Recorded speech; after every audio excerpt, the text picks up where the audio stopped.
The year is 2005, and Batman Begins became the first chapter in the new cinematic Batman franchise, starting what is considered to this day one of the best Hollywood trilogies. But in 2005, we didn't know that. In 2005, all we had was one movie that attempted to revitalize the agonizing Batman films, and by all accounts, succeeded. The real question is, why?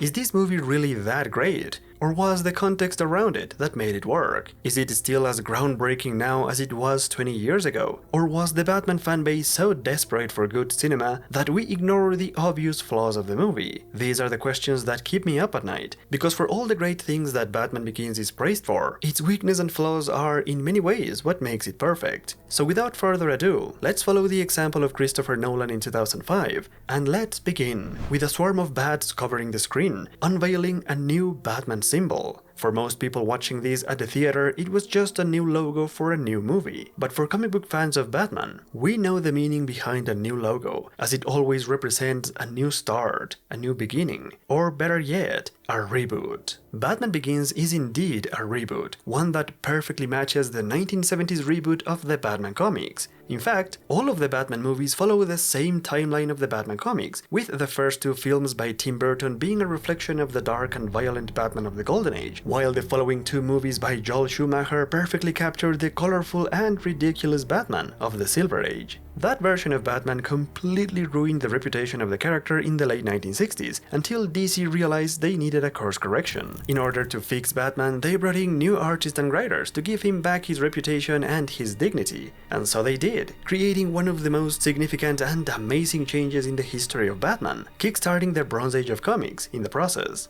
And just like what happened to Batman in the comics in the 1970s, it happened again to the Batman movies more than 3 decades later. After the disaster that was Batman and Robin in 1997, the reputation of Batman in the movies was destroyed, and so Warner Brothers did the same thing that DC Comics did more than 30 years prior. They found new artists and new writers to swing the pendulum that was Batman's reputation and put it back where it worked. This is how Christopher Nolan became the new director in charge of the Batman movies, with a whole new creative team to make the Batman movies work again. It was a tall order, but they knew exactly where to look, drawing inspiration directly from the comics, most notably the story called The Man Who Falls, written by Denny O'Neil, who was one of the most important architects of Batman's reconstruction back in the 1970s. The influence of this story alone can be seen in the first moments of the movie, when a kid Bruce Wayne falls down a well near Wayne Manor, all the way down to a cave, where he gets swarmed by bats and becomes terrified of them. A moment that itself was inspired by The Dark Knight Returns. However, unlike that story, The Man Who Falls explains how it was Bruce's father who reached down to save him, showing the significance, the importance of a father figure for Bruce, a theme that was perfectly incorporated in Batman Begins. Because as an adult, Bruce has lost all sense of purpose, meaning and direction. He fights with rage but without reason, crawling in the mud with worthless opponents, until he finds a new father figure, a man called Henry Ducard, who is yet another adaptation from the storyline called Blind Justice. However, in the movie, Ducard becomes more than just Bruce's mentor, saving him from a pointless existence and giving him a new purpose, a new meaning. And that is the movie's first flaw, because Nolan completely failed to understand the obsessive nature of Batman, of Bruce, a man who always had a plan, who always had a reason to start traveling around the world in the first place. We just have to accept that this Bruce is clueless, which is not something hard to do, because it's undeniably fascinating to watch him struggle to find himself, growing a beard and going into ancient monasteries to fight ninjas, just like what he did in The Man Who Falls and Batman Blind Justice. Batman Begins really makes the comic adaptations work, until it doesn't. The second big flaw of the movie is, without a doubt, Ra's al Ghul, who is but a shadow from his comic book counterpart, a League of Shadows. Ra's al Ghul had never been adapted in live action until now, and this version has none of the things that makes Rage interesting. If anything, it only makes him suspicious. There's no way this is Ra's al Ghul, and if he is, they just killed him in such a big way that no Lazarus Pit can bring him back. And they know this because the movie doesn't spend any significant screen time with Rage, instead taking us back to witness the origin story of Batman, the one moment that has been repeated more than any other in the Batman mythos, as a testament to the genius of Bill Finger, the man who first came up with this idea that has inspired generations of fans and creators for decades, and that will probably outlive all of us. Batman Begins, however, has one of the weakest versions of this moment, as it fails to convey the significance, the drama, and the emotional depth it requires. The convoluted cinematography with quick cuts and fast movements fail to capture any moment in particular, except the final frame, and by then it's too late. It feels theatrical, strange, and oddly out of place. In the previous scenes we watched a beautiful Gotham, a bright, modern metropolis with massive buildings and a great cityscape. There's no hint whatsoever that a place like Crime Alley could exist in this Gotham, and it also ignores the fact that Crime Alley becomes an awful place after the murder of the Waynes. Crime Alley simply doesn't belong here. It feels forced, and yet it is not as bad as the lack of a movie theater. Batman Begins changes the origin of Batman by taking the Waynes to the opera instead of the movies, and that's the third big flaw of the movie, because this change is inconsistent. Nolan first shows us the richest family in Gotham riding on the public transport like everyone else in the city, to show how humble and connected to the people they are. But then he takes them to the opera, the most disconnected place from the people on that train, which makes it seem like the Waynes are only bragging about their privilege and status to the rest of Gotham. And also, the opera is a poor substitute for the movie theater. The whole reason that Bruce decides to fight evil is because he was a young, impressionable kid, and he just came out from watching a movie hero like Zorro. That was one of his happiest childhood memories, and also the last one, because his whole world is then taken away from him in a brutal, senseless, and random act of violence. As a kid, Bruce was subconsciously inspired by these heroic figures, but in the movie he doesn't have that, and now we understand why this Bruce doesn't have any goals at the start of the film. This Bruce was not amazed by the heroic adventures of Zorro. He was once again afraid of bats, a little kid whose father just died and now needs a new hero to save him. A hero that could be anyone, even a man doing something as simple and reassuring as putting a coat around a young boy's shoulders to let him know the world hadn't ended, or someone who would just listen to him and try to understand his pain and guilt. This is how Gordon and Alfred become father figures for the lost Bruce, but it would take decades before he found a better one that gives him a purpose and not only saves him, but also prepares him for the battle ahead. The following training montage is a perfect way to showcase the skills of Bruce, but it's also an awfully long screen time for such a minor character like Ducard. It gets even more suspicious when part of the training involves a sword fight in a cold and deserted place. The only times Batman gets in fights like this in the comics, it's always against Ra's al Ghul, the character that is barely in the movie. Or is he? Liam Neeson's character gets a lot of attention and all of the wisdom, making the seasoned Batman fan wonder when will the real Ra's al Ghul please stand up. Nevertheless, it is nice to see how this training is where Bruce gets many of the ideas that he uses later on as Batman, like the gauntlets that he eventually incorporates in the Batsuit. It's extremely important for Nolan to present the logical and realistic ways Bruce becomes Batman. He takes a painfully long time establishing Bruce's motivations and psychology, exploring the many themes of the story and making us watch flashbacks within flashbacks that only drag the first act of the film. One of those themes is vengeance and how Bruce overcomes that desire, realizing that killing criminals doesn't make him better than Joe Chill or the mobsters that killed him, although he needs to be slapped twice by the loving hand of justice to get it. Then there's also the theme of fear and how Bruce starts to understand it better after his encounter with Carmine Falcone. Nolan didn't want to miss any little detail of how Bruce became Batman, but in doing so it all ends up becoming excessive and tedious. There's really no need to see every little detail of the origin story to make a great Bruce Wayne movie. Mask of the Phantasm is enough proof of that. Eventually, all the flashbacks are done, and Bruce is ready to join the League of Shadows, but he refuses to kill because vengeance isn't justice. And so he brings down the whole place in an explosive showdown, where Ra's al Ghul dies and Bruce carries an unconscious Ducard to safety. Now, call me crazy, but the first time Batman captured Ra's al Ghul in the comics, he carried him in the exact same way he carries Ducard in the movie, and I would like to think that this was not accidental. Finally, after 40 minutes that felt like hours, the real story of Batman begins, as Bruce returns to Gotham and the movie returns to the comics. The first and foremost being Batman Year One, as the movie starts taking visual elements and concepts from that comic, like Bruce dressing up to go incognito and spy on the corrupt system that he will fight against. The dynamics between James Gordon and the corrupt cops of Gotham is also here, and there's even a new version of the Bat that crashes into Wayne Manor, leading Bruce to find the cave underneath the building and turning it into his base of operations alongside Alfred, exactly as it happened in Legends of the Dark Knight number 2. The best adaptation, however, is Lucius Fox in his first cinematic appearance, that makes him much more interesting than he ever was in the comics. Lucius gives Bruce not another father figure, but rather a cool uncle that gives him all the realistic toys to become Batman, while also providing the wit and comic relief that the movie desperately needed. Lucius is just fantastic, and it's mostly thanks to Morgan Freeman, who allows Christian Bale to show us a more playful side of Bruce as well. So what do you think? Does it come in black?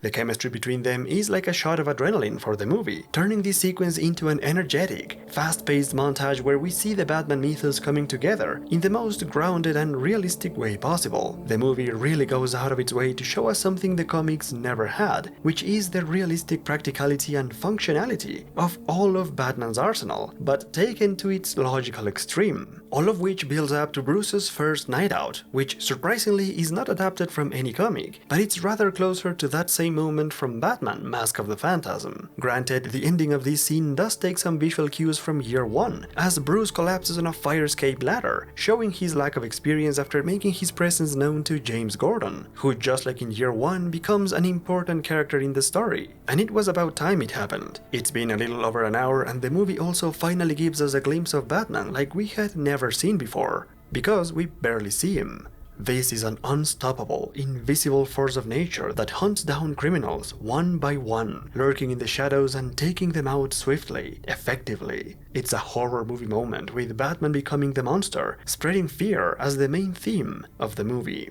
It would have been a perfect start too if it wasn't for the horrible fight, where Batman takes down half a dozen thugs, or at least I think that's what happens.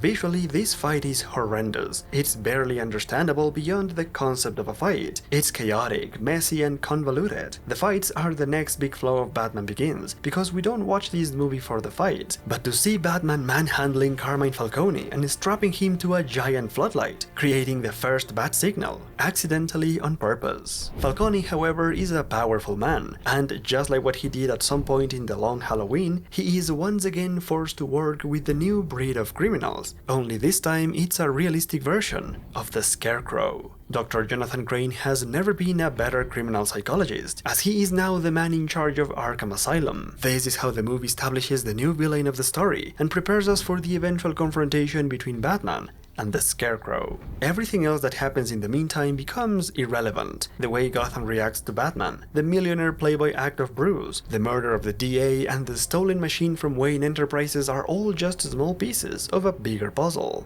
The big pieces are those when Batman shows up, but the next big flaw of the movie is that he won't shut up. It's one thing to growl like a rabid beast to intimidate your pussy-ass enemies. I swear to God. Swear to me!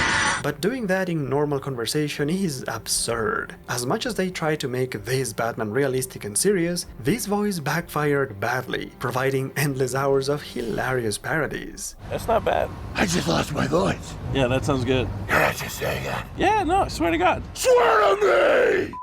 The less Batman talks, the better, and they knew that, so in the build-up to the first encounter with the Scarecrow, they gave us a great sequence of Batman quietly doing detective work in the place called the Narrows, the darkest and most miserable corner of Gotham, which is quite jarring. This feels like an entirely different city, and that's because it is. This was a set built for the movie, and it looks nothing like the rest of Gotham, which was filmed in modern Chicago. An inconsistency that's always bothered me. But I digress, because it's time for Batman vs. the Scarecrow, and round 1 goes to Crane. Batman gets gassed, poisoned, burned, and then falls out of a building several stories down. It's surprising how strong Batman is to survive through all of this, but it's even more surprising how committed he is to keep growling after all of that, even when he calls Alfred and he is taken to safety. Alfred! Alfred! The fear gas has once again paralyzed Bruce, turning him back into the scared little boy in the cave, waiting for his father to save him. And just as little Bruce was saved by Thomas, so is he now saved by Alfred, with help from Lucius, as the movie keeps reinforcing the themes of fear and fathers just in time to celebrate Bruce's 30th birthday. Unfortunately, the only guest that Bruce cares about is not coming, because Rachel is going straight into a trap in Arkham, forcing Batman to jump back into action and start the absolute greatest moment of the movie. It all begins with a showdown in Arkham, where the Scarecrow makes the grave mistake of attacking Rachel, unleashing the wrath of Batman and his thugs, who are helpless and scared shitless by the urban legend that Dark Knight has become. Scarecrow, however, is fascinated, amazed at how Batman spreads fear without chemicals. Round 2 goes to Batman, but now he's got a bigger problem, as the building is surrounded by cops. If Batman Begins was a 6 out of 10 so far, this moment elevates it into a 9, because there's no other live-action Batman movie that has so perfectly captured the essence of a comic adaptation like in this moment. We can see the work of Frank Miller and Dave Mazzucchelli from Batman Year One in what I think is still one of the best comic moments Hollywood has ever adapted, because it goes beyond a faithful adaptation. It also makes this moment mythical, as Batman becomes a literal bat god that descends upon mortals, commanding an army of furious bats. The cinematic Batman was great again, and if there was any doubt about it, this moment seals the deal. But just in case it didn't, Nolan had a tumbler under his sleeve. The goal of the movie was to make Batman awesome again, and what better way to do it than taking Batman on a race in the new Tankmobile, a race against time, a race for life and death, where nothing stands in the way of Batman except his own anxiety and desperation, adding a never-seen-before emotional side to the cinematic Batman. Not many people would guess that this epic action sequence is actually an emotional struggle, where Batman has no choice but to break all the rules to save Rachel. What Nolan does with the script and cinematography of this moment, Hans Zimmer does with the music, elevating the agonizing drama of the moment, making it epic and unforgettable. It's crazy to think that this sequence almost didn't happen. Nolan apparently didn't want a Batmobile at first, but the studio told him to do it, in one of those rare instances when the studio is right. I honestly can't imagine a Batman movie without a Batmobile, not just because chicks dig the car, but because it's an essential part of the mythos, and in the movies it's a tradition that you just don't break. As the target audience, we love the Batmobile, and for the studio, the car is far more important than Batman's no-killing rule. It's hard to believe that any of these cops survived, but I don't really mind the collateral damage. The biggest flaw of this scene is that I've seen it before. It was in 1989, when Batman took Vicky Vale on a hot chase in the Batmobile. There was also an epic soundtrack as they rode into the Batcave, where Batman gave her valuable information about the villain's plan and then drugged her to take her home. Bit by bit, it's the exact same thing, with the main difference being that here it makes sense, as Batman actually needs to bring Rachel to the cave, making a dramatic last-minute save in the film's most exciting and cathartic sequence. A sequence that has grave consequences for Bruce, as he gets home to find the disapproval of his father figure. Both of them. The movie finally reveals the obvious plot twist and reintroduces us to the real Ra's al Ghul. It should have been surprising, but it's not. And what could have been a great birthday becomes an utter tragedy, as Bruce is forced to ruin the reputation of his father's name and watch his father's home burn down to ashes. The movie's theme of fathers becomes quite intense now, as the real plot twist was not about Rage never being too card, but rather him never being a real father figure. Because Bruce's real father was always there to save him, to take him out of the cave and protect him from his fears. But now that Bruce has fallen again, it's his father who saves him yet again, but this time taking him back down into the cave and encouraging him to embrace his fears. Alfred is the father that Bruce always deserved, but not the one he needed until now. And in one beautiful and tender moment, the movie reminds us that a good father's work is never done. Never. Thanks to his father, Bruce finally understands that he is the man who falls, and that every time he does, he will find a way to pick himself up. That's the biggest lesson of Batman Begins, a movie about facing our fears and overcoming defeat, hidden underneath the great origin story of Batman, a story that is about done, but not before the Dark Knight rises one more time and gets payback from the evil men that want to destroy Gotham. The movie is coming to an end, and Nolan has one big problem. There are no Batman comics that could be adapted to end this story. Without any more source material, Nolan gives us a wholly original ending that doesn't look like the average superhero ending at all. Naturally, Batman fights some bad guys, but we've established that the fights in this movie suck, and this one doesn't get any better. This ending is not really about the fights, it's about a clash, a conflict of ideas as the main theme of the film unravels, and the fear that Batman conquered, the fear that he chose to protect Gotham with, becomes a weapon against his city. The image of Batman now terrorizes not the criminals he fights, but the people he protects. Rachel, however, is not afraid anymore, and her sole presence reminds Batman that it's what he does that defines him, and what Batman does is save Gotham, especially from evil terrorist organizations led by a mysterious and enigmatic foreigner who wants to destroy a major American city by hijacking a massive transportation system and crashing it into one of the city's emblematic buildings. Batman Begins was made only a few years after 9/11, and it shows. And so we made it to the final moment of the movie, the moment when Batman was supposed to become complete, to fulfill his role as the protector that Gotham deserves, saving the city and bringing Ra's al Ghul to justice. But only half of those things happen, because at the end of the day, Batman chooses vengeance over justice, completely forgetting or willfully ignoring the lessons he learned in the past, and making that whole sequence about Joe Chill infuriatingly pointless. Maybe he needed to be slapped a couple more times for good measure. That is how in less than a minute, the solid 9 that the movie had earned goes back down to a 7, as Batman kills Rage. Nolan tries to convince us that Batman is not killing him, just chooses not to save him. But there's one problem with that. It was Batman who told Gordon to bring down the tracks, absolutely premeditating the murder. That is the final flaw of the movie, and I sure hope this decision doesn't come back to bite him in the third movie. This wholly original ending was a big letdown, but thankfully the aftermath of the movie goes back to the comics once again, which is really what it does best. First, Bruce takes back control of his company and puts Lucius Fox in charge, just like he always is in the comics. Bruce also boards up the well in which he fell as a kid, finally healing all his past traumas about his fear and his father. And then he gets an emotional farewell as Rachel kisses him just to let him know that Batman is the reason they can't be together. An ending that is greatly adapted from the ending of Strange Apparitions, the definitive Batman story of the Bronze Age, where Silver St. Cloud, the one true love of Bruce, also realizes that he is Batman, and she decides to end their relationship, but not before giving him one last kiss for the road.